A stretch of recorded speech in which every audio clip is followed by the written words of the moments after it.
In this tutorial we will learn about state. Okay, so what state is basically in React.js. So state you can consider as a global variable which is having scope throughout your that component in which you have defined that.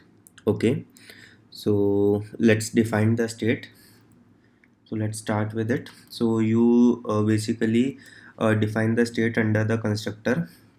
So this dot state equal to curly braces open close.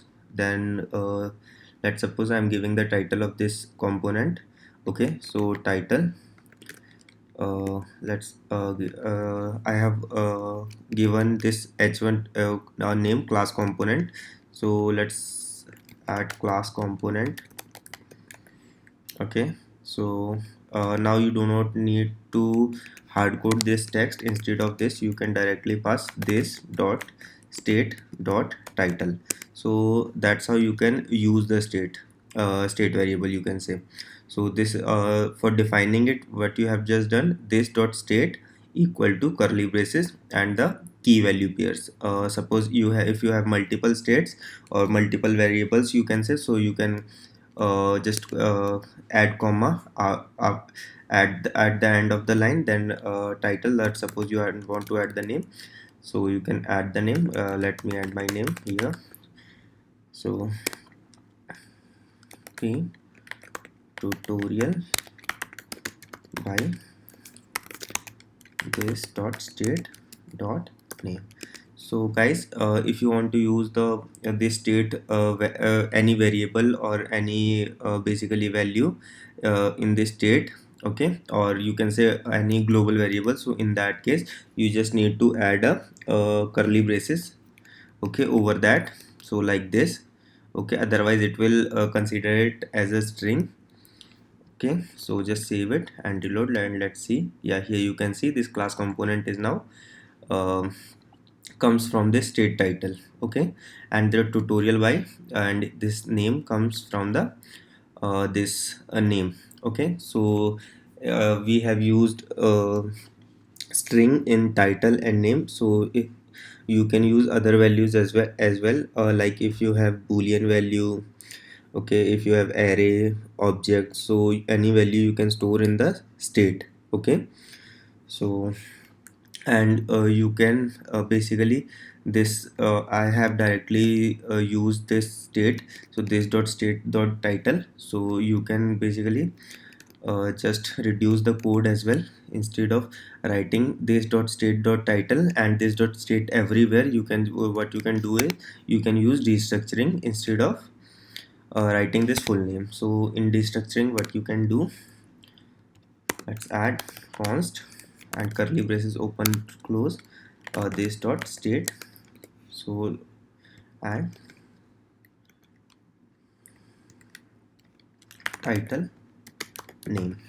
So friends, in destructuring is part of ES6. So if you do not know about destructuring, just learn it from ES6 tutorial. Okay, you can learn it from MDN, from Mozilla. Okay, and so many sites and so many sources are available to learn ES6. Okay, so you can just learn it from there.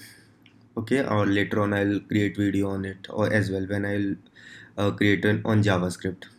Okay, so this dot state basically, when you define this dot state, and inside it you just need to pass the key name. Okay, and you can directly use that key without using this dot state. So I have directly used this title and name instead of writing this dot state prior to it. Okay, so hope you understand. So yeah, let me show you. If I am if I want to store some basically array, so uh, data. So if you want to display render the list of items, okay, using state, then how can you do that? So basically I'm showing it to you. So inside data, let me add the numbers 1 2 3 4 5. Okay, and you want to show it. So what you can do is, first of all, just add this data here as the third argument. Okay, so what you have to do, you just need to loop through it. Okay, so instead of using this dot state, you can directly use data dot map. Inside it, just add the number value uh, val, and second is index. Okay, and after that, curly braces open close, inside it return. Okay, inside return, on top of it, let's add ulli. So inside ul, okay, so that we can loop through lis. Okay, list items. So li, inside this li you can pass the value val. Okay, and you just need to pass the key also, so that it can be uniquely identified index. Okay, let's save it and run. So here you can see 1 2 3 4 5 is listed here. Okay guys, so as you must understand about how to use state, and you also understand about the how you can loop through the data. Okay, so let's end this video. Hope you understand about states. So in next video I will let you know about how you can update the state. Okay, thank you, bye.